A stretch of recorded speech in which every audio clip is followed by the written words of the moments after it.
Hey everyone, welcome back to JP's Budget Collecting and our weekly look back at the hot comics from 6 months ago. This week we're looking back at the hot comics from April 21st, 2023, and I'm recording this on October 19th, 2023.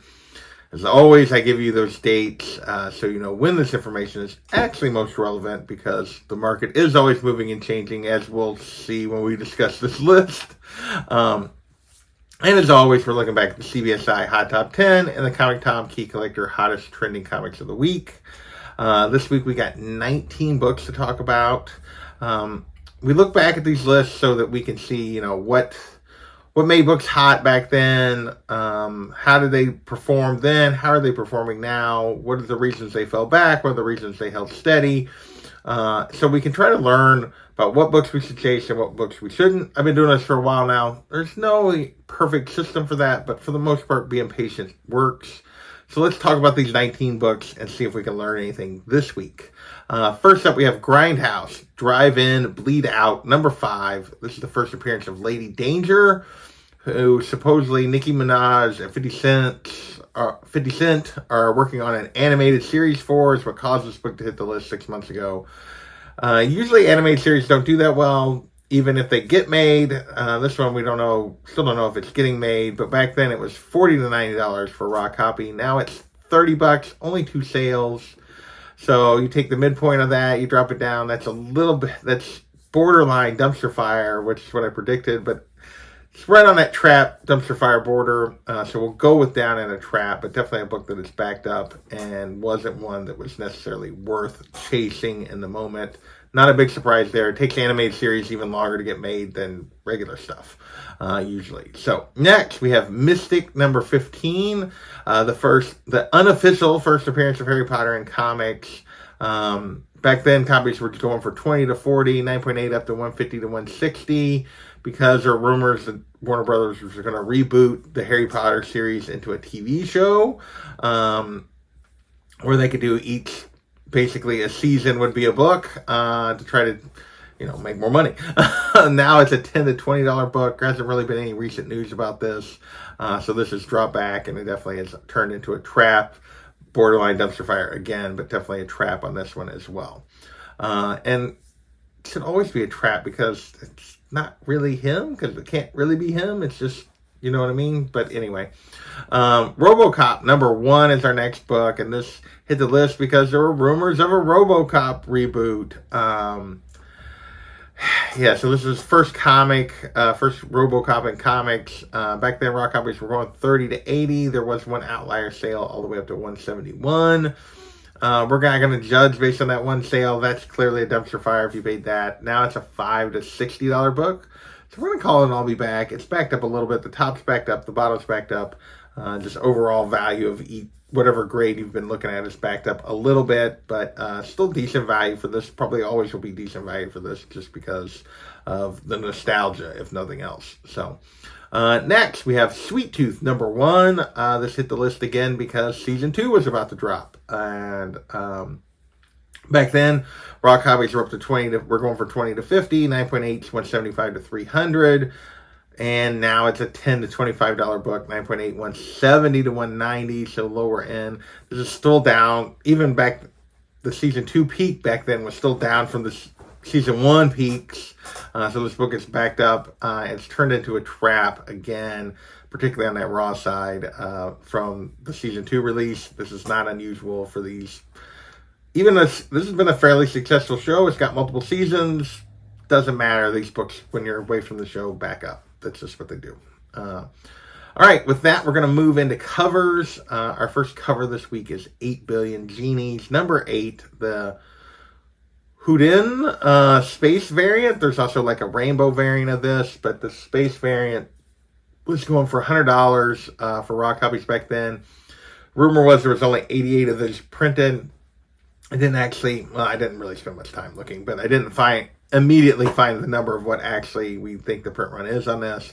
But now it's a $30 to $40 book, 9.8, 50 to 150. So yeah, that's a dumpster fire from being a $100 book 6 months ago. So yeah, $100 book down to a $30 to $40 book, not a necessarily good investment. It's not really a big surprise. The series has ended. There's supposedly going to be more books in this universe, but we'll see. As popular as this series was, it's come and gone now, and it's out of people's consciousness.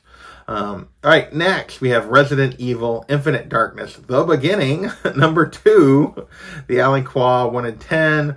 This 1 in 10 was going for 20 to 25 back then, which is just over double, which is not necessarily a good sign. It's actually held pretty good at 15 to 20, although not really anything spectacular about this cover. I don't know what's driving this for sure, but 15 to 20 is still above ratio, so that's not bad, but it's still a down, and I'll be back from the 6 month ago prices. All right, next we have Batman Incorporated number 7, the John Timms 1 in 25 design variant. The first appearance of, I couldn't remember the character's name last week because I didn't write it down, but I did write it down on this list. First appearance of Dusty Bronco. I mean, hey, it's tough to be creative, but damn, that name's bad. Last week when we talked about this, it was a $30 to $50 book on a 1 in 25. By the second week, it was up to a $60 to $80 book, which is starting to get in that triple ratio range, which usually does a little better. I still thought this was a dumpster fire, maybe just because of the name. That's my prediction here. And there have been no more sales from last week when we talked about this. There was a recent raw sale for $70, which would put it right in the middle of this range, but a 9.8 also went for $15 plus shipping. The listings here are all basically about $60 to $60 plus, but they're not selling. We're going to put this as a down, and I'll be back. You could argue here a couple different ways, but with so few sales, it's hard to really judge this in any way. But clearly, it's not moving because very much, and because the copies that are for sale are actually less than that $70 sale. So, yeah, we're still going to put this as a down, and I'll be back. Next, we have Yoda, number 6, the Takashi Okazaki 1 in 25. This is a cool cover. This 1 in 25 was going for 50 to 65, which is not a good sign, though, because it's just barely over double ratio, which usually means it ends up between ratio and double. That's what's happened here. It's a $30 to $55 book right now. 9.8, only 70 to 100. So down, and I'll be back. It didn't quite back up enough to call it a trap. Borderline could have called it a trap for sure, but we'll stick with the down, and I'll be back on this cool Yoda cover. So if you liked it when it came out, now it's a better time to try to chase it. It's especially if you can get it down around that $30, $35 range. You're not paying that much more than ratio at that point. All right, next we have She-Hulk number 12, the Ji-Hung Lee 1 in 100 Virgin variant. So there is a trade dress version of this, which usually suppresses the value of these Virgin variants. They usually don't do as well. Back then, this 1 in 100 was going for 125 plus, but I figured it was probably a trap because you could just get the trade dress for basically cover. That has not been the case with this one. This one is a $2 to $225 book raw right now. 9.8, interestingly enough, though, start at $215 and go up to a little over $300. So you can actually get a 9 point. There's been a couple 9.8 sales, basically right around the price that some of the raw sales have went for. But this book is definitely up. We're definitely going to call this up in straight cash to this point. People really like this cover. I mean, I get it's a really nice cover, but this was not one I expected that people would continue to pay big money for. I was clearly wrong.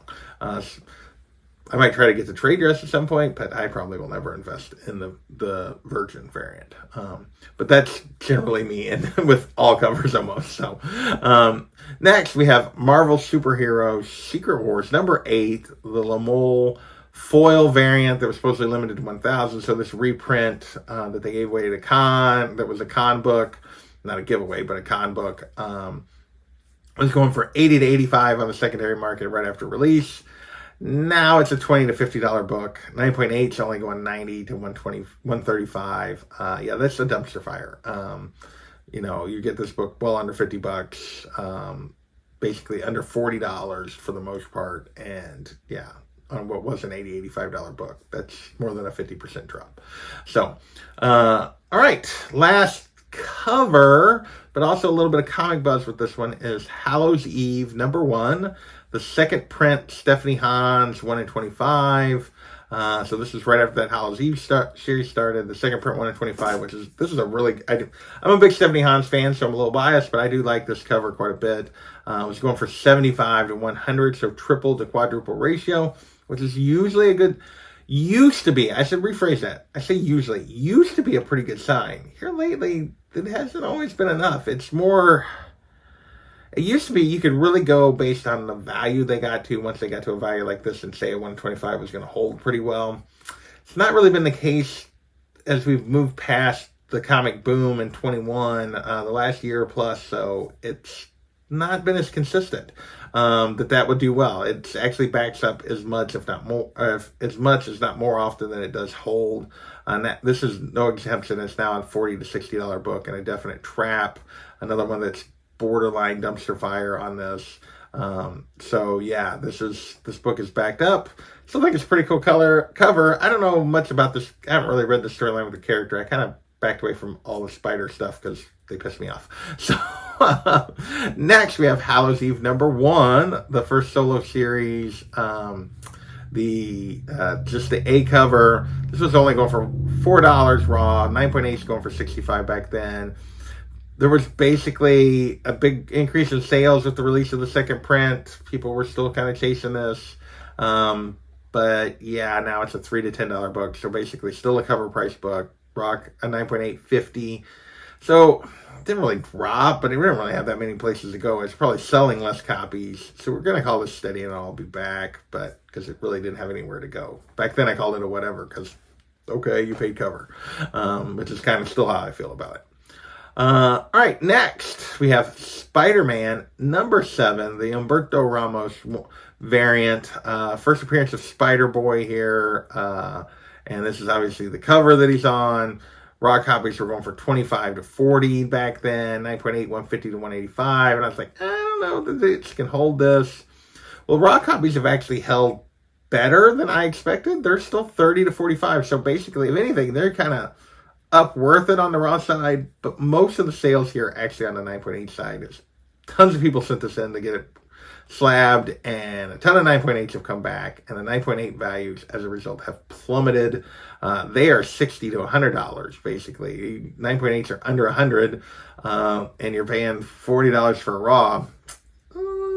Hence, most of the sales are actually 9.8s. This is down in a trap for sure on the 9.8 side. Actually, it's a dumpster fire on the 9.8 side, but since it's steady on the raw side, we're going to just go with down in a trap overall for this book.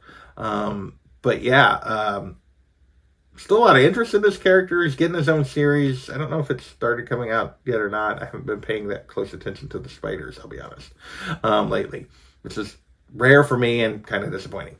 All right, next we have Star Wars: The High Republic #7, the first appearance of Darth Krall. Basically, there's rumors that Darth Krall would be part of the Acolyte series that they're still working on. Back then, raw copies were going for 5 to 15, so not a huge value here.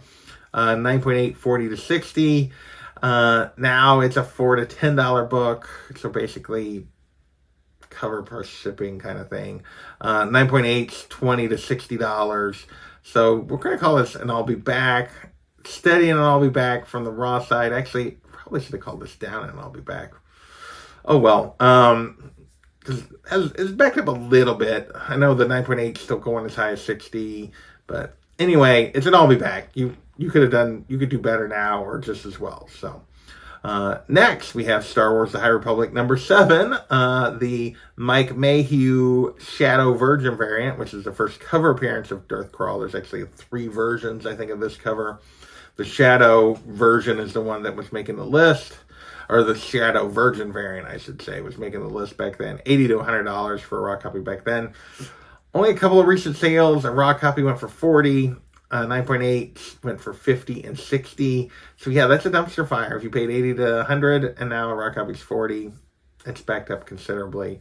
We are getting phase 3 of the High Republic is just kicking off, which means at least some of those characters are back that were in that phase 1. I don't know if we'll see much of Darth Krall. We may have to wait till the Acolyte series if we even get this character then. He really didn't show up, but just very briefly in phase 1. So I don't know if it's going to amount to anything or not. All right, with that, we got MCU books to finish out this list. We got Giant Size Chillers, Dracula #1, the first appearance of Lilith, Dracula's daughter. Back then, raw copies were going for $40 to $180. A 9.6 was going for $850 to $875 because of rumors that Lilith would be a part of the Blade movie, which is now on hold because of, first it was the writer's strike, which is over, but the actor's strike is still going, and they're not even really negotiating at the moment. So yeah, who knows when we're actually going to get a Blade movie. Now raw copies are $30 to $270. So high end is actually up a little bit. Low end's about the same. 9.6s though have backed up, $615. So down a couple $100. 9.8s for this recently were just $2,600 to $3,200. So overall, I'm going to call this steady and worth it. You could argue that it's backed up a little bit on the 9.6 side, but overall, it appears the raw copies are basically the same.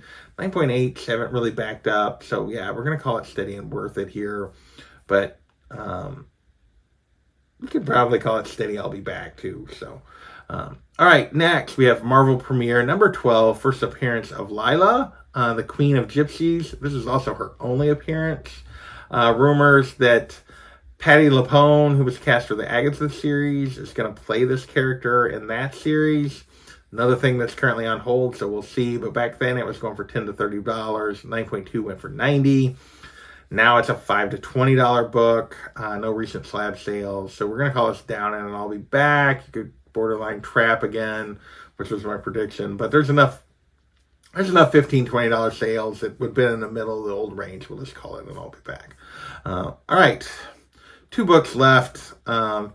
Next, we have Amazing Spider-Man Annual #16, the first appearance of Monica Rambeau. Obviously hit the list because Marvel's was coming.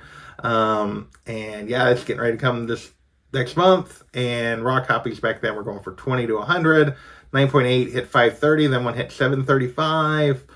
And I thought, this would be worth it because it's going to be right before the movie comes out. That has not been the case actually lately. That's no longer something that you should count on. Yeah, because this is now a $10 to $70 book raw. 9.8s have backed up to $4 to $450. It's definitely a down and I'll be back.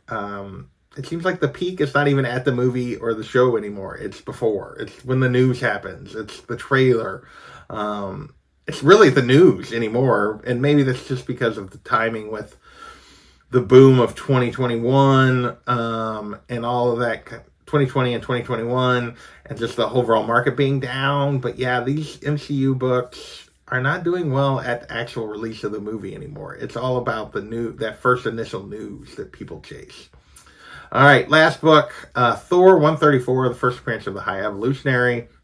Back then, raw copies were going for $40 to $115.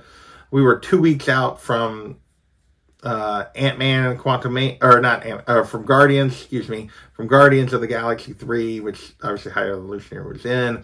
9.2 went for $1,500 during that period. Now it's a $20 to $200 book, so maybe we've just had a little higher raw copy sale. 9.2 though is up to most recent 9.2 sales up to $1,700. So this one's actually been steady and worth it despite the movie coming and going.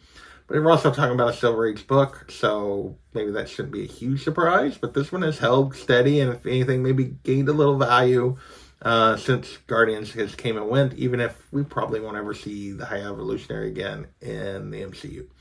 So, all right, that's this week's list. 19 books.